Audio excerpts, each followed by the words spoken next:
Good afternoon, how y'all doing? I'm gonna go over this here because I see this all over the place. Offset farmall tractor is only good for cultivating and putting down some side dressing, fertilizer on vegetables, tobacco, corn, whatever. Most people, these mostly used for tobacco, still a little bit here and there.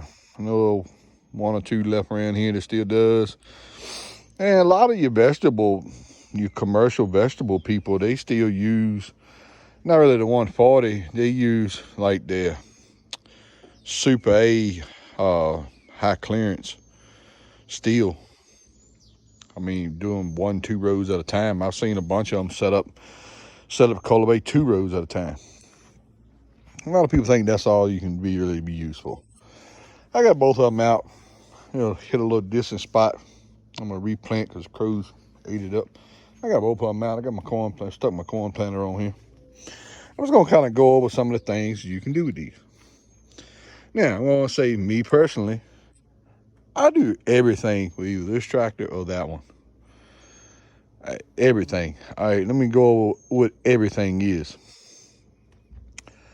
From the first groundbreaking of my gardens and deer food plots, to the disking, to the planting. I got the disc behind the Super A now. And I'm gonna go over the 2 hitches. This is a 6-foot disc. And I'm gonna try to get this in order while I cover everything. I don't call no names. Somebody sent me that parody sticker. Call no names on that. Anyway, this 140 looked terribly bad. I went through it. I still got some quirks and kinks to get out of it, but let me get off topic here. I try to set one up, just like the 140, just garden time, to plant with, cultivate with, side dress with. I can have it on both. I got another drive laying in yonder. I got another drive and I got another seat. I got multiple fertilizer hoppers. I don't need one. I can only run one at a time. And I like the 140. It's more comfortable. Anyhow, all right. I do my disking with it. I do my ground breaking. You run a 1 or 2 bottom plow behind either one of these tractors. You can use 3-point hitch on this one. I'm gonna brush up on this 3-point hitch real quick. This is an aftermarket 3-point hitch. I don't know. Just Google Super A 3-point hitch and it'll come up. This is a not a homemade one. This is a commercially, I guess, manufactured one. They're a little bit expensive. They're $500 or $600. But if you got one with just the cultivators on the back, I mean, it'd probably be a good investment. You got to keep in mind, I mean, you really got to use one or the other. I mean, they bolt down here at the bottom. You got to use one or the other. I mean, you using the brackets down here the way you gonna hook your cultivator brackets up. What I do is, if I'm gonna cultivate with this and I just want to cover my rear tire tracks, I take one of those V-style cultivator frames and I just put it on the 3-point hitch. I use the Super A for everything, all my cultivating, everything for 3 years. I just bought this one. This is the first full season with this 140. I used the Super A.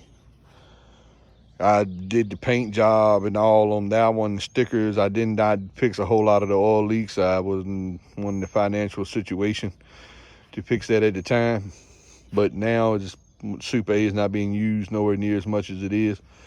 I'm gonna hook my bush hog to this and leave it hooked up all the way through the probably September, October, and it'll stay parked. It'll be parked in the wintertime. I got a little disking I'm gonna do with it. And I'm waiting to get my sunflowers in the ground. I'm gonna just disc in my sunflowers. And that's the reason I haven't took the disc off yet. Anyway, do my disking with it. You can do plowing with it. Get your 3-point hitch on there. You can make one. I've seen a bunch of homemade ones. This 140 had a homemade one on it when I brought it. But when I took it all, I took this 140 down, and when I put it back together, this had a homemade 3-point hitch that someone welded these brackets on here, and I just put forward arms on here. But when I tore it down and fixed most of the oil leaks, I didn't fix them all. I fixed all of them that I could. I mean, keep in mind when you tear one down like that, just because you put a new seal in it, that don't mean your oil leak's gonna be fixed. It does not.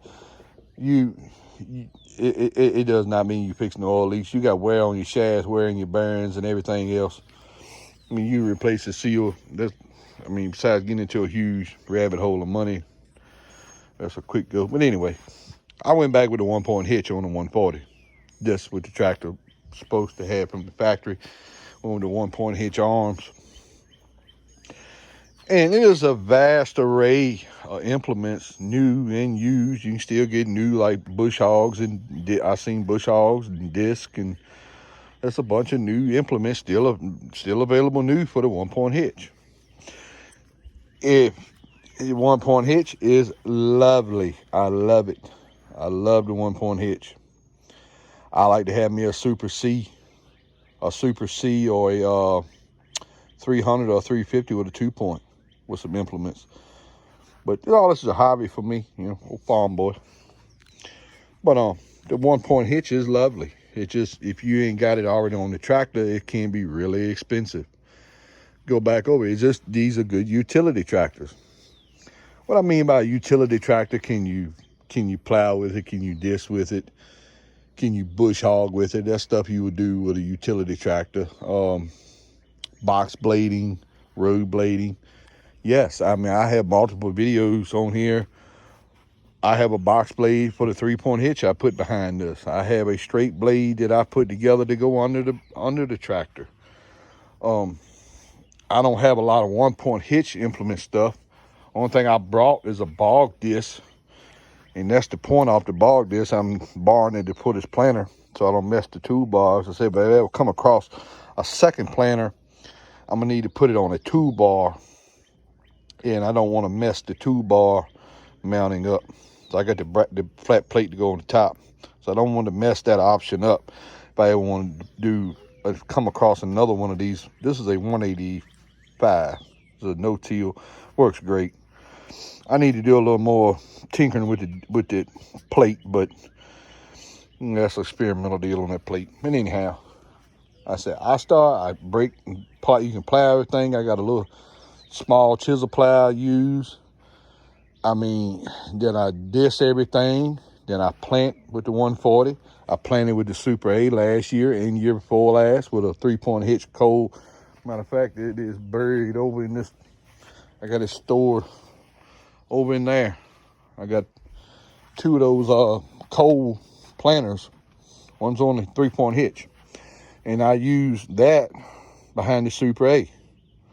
All right. Then when I plant it, I cultivate it, put my side dressing on, lay off all my rows that I put plants in, and you run your bar across here, put your plow foot right in the middle of the center of the axle pin, you lay your rows off, put your fertilizer, put your little dose of fertilizer down. These tractors do everything. For a small homeowner, I can't see a better tractor. You can get you say a 80N or something like that, but you're gonna be very, very limited. I started doing it with a Ford. I love a Ford tractor. I think a Ford's a great tractor. But I got a Ferguson. They're great tractors, but you're gonna do gardening and vegetables in the mix. You really need one of these. I'm trying to think of his name. He was used the 80N for years. He just got him a 140 about the mile of mine. I can't think of his name. He's in North Carolina. But he just got him a 140 similar to my model. And I comment on one of his videos. I said, you never use that 80N again to cultivate your garden with. Been there, done it. That's the cultivator frame that goes on a 3-point hitch. You can put that behind your Ferguson or your Ford. But you're working back here. You're working back here, and you're limited on what you can see back here. Very limited. These will catch me out. And you don't have to go out and spend and buy a 140 or a Super A.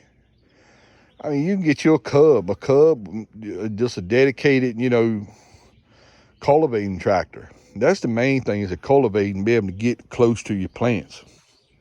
Well, and I said, well, why own all this stuff? I got a tractor with a loader on it. They made loaders for these. In my opinion, they're not worth it. They're one-arm loaders. I mean, you're going to be very, very limited what you can do, and you'll have to dedicate the tractor to that loader. Well, I already got one, so that's what's going to be dedicated to it. I picked up an M lately. I'm going to put the loader on that M. That other tractor at $24.44 needs thousands and thousands of dollars spent in it. And I'm just not going to spend them. I don't have that kind of money to spend in it. I'm not ashamed to tell anybody. But I don't have that kind of money spending on a tractor. Because all I need is for is a load my old dump truck when I need to. But anyway, you do all your cultivating with it. All right, let's get to, I do my bush hog. I bush hog my stalks down. I bush hog hunt property, hunt paths with this. And I haven't tried it, but I'm going to try it. I'm going to try it one day on this 140. This 140 would drag a 5-foot bush hog anywhere, over anything. I got plenty of videos on it. Somebody called a kind of lie on it that I passed a 38 horsepower diesel tractor with. That thing had bad injectors and it was in rough shape. But still, that stuff was over top up to the muffler that I was bush hogging. I was bush hogging in second gear with the throttle gap. And I mean, I've never bogged this thing down with a 5-foot. A lot of people holler 4-foot bush hog for 140. You got your motor tuned up. You got your governor right. You got your carburetor right. Your plugs and wires, timing right on these 140s and the Super A. A 5-foot bush hog is not a problem.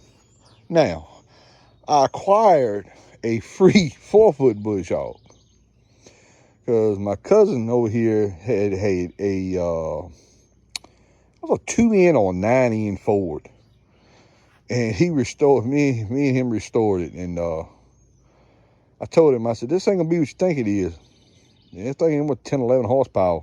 It wouldn't pull that. It would not pull that 4-foot bush hog, not in short grass. It wouldn't even hardly turn it over on that 4-foot bush hog. But that's a 2-in or a 9-in. It's got 3-speed transmission in it with the separate brake pedals, cross one on each pan. They're not together.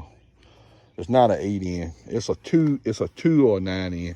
But he gave me the bush hog, and because he didn't have no use for it, so I used the 4-foot.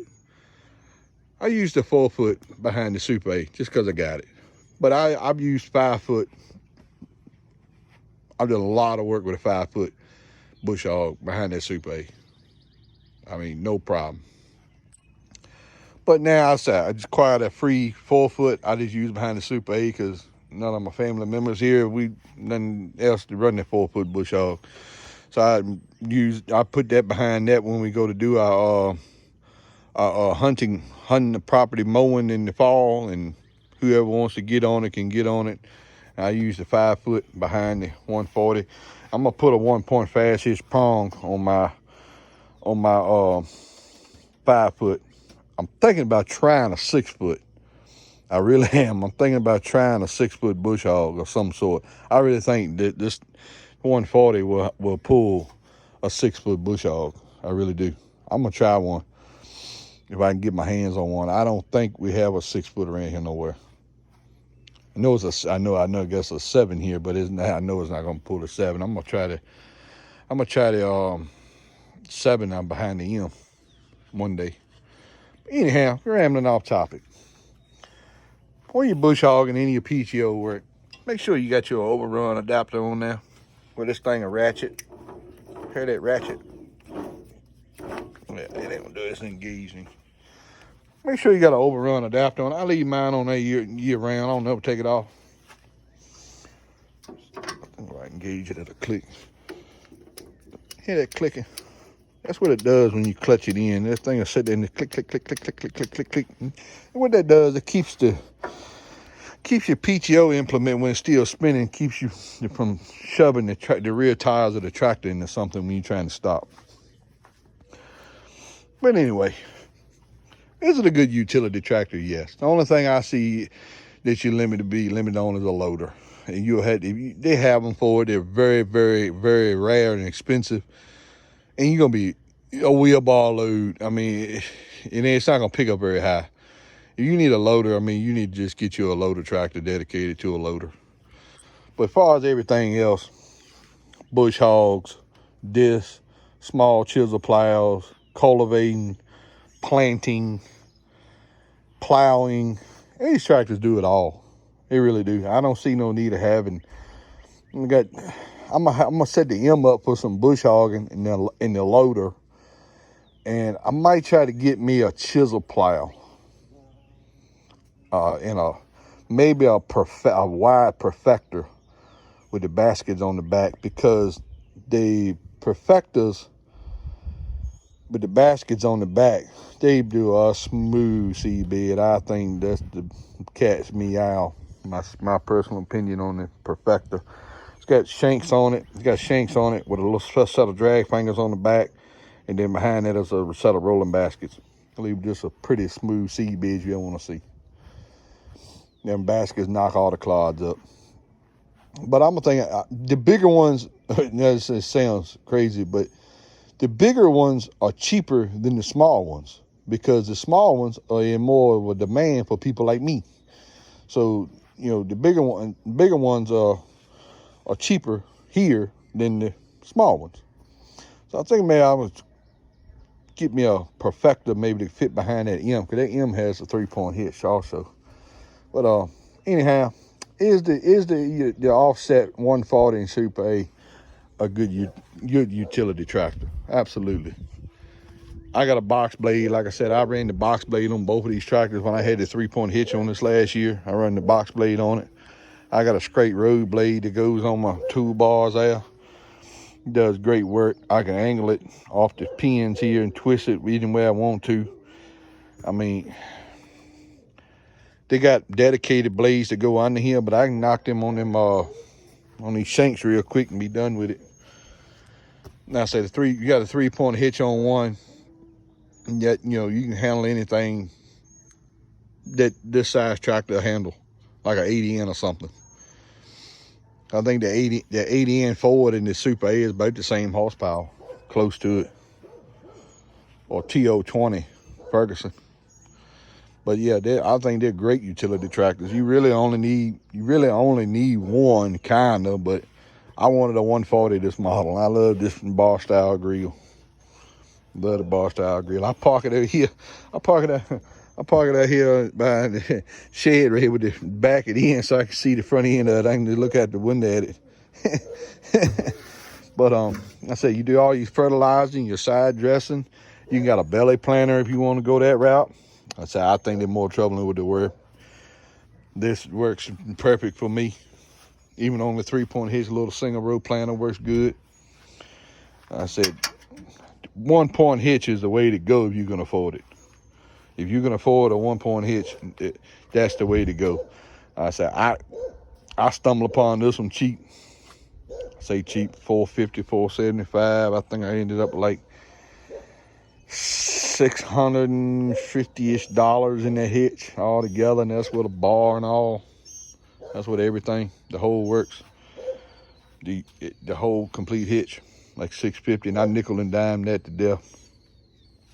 But anyhow, I think that's the 1-point hitch is lovely. I just need some more implements. I got to get some more implements, and I'm gonna switch over my 5-foot bush hog to a 1-point prong. I had the machine shop cut me a prong out. But anyhow, is it a good utility tractor? Absolutely. The size of loader, I ain't seen nothing I couldn't do with it. And I mean, in whatever you can get these round pins on, you want to mount some kind of exotic stuff under this tractor or behind this tractor or under it, you can put your layoff bar in here. This is what you call a layoff bar. Layoff bar there. I keep it in there because keep them arms sturdy. And you can put bolt these pins to other stuff, whatever you want to mount under here. I put an earthway planter on there before, just playing around with it.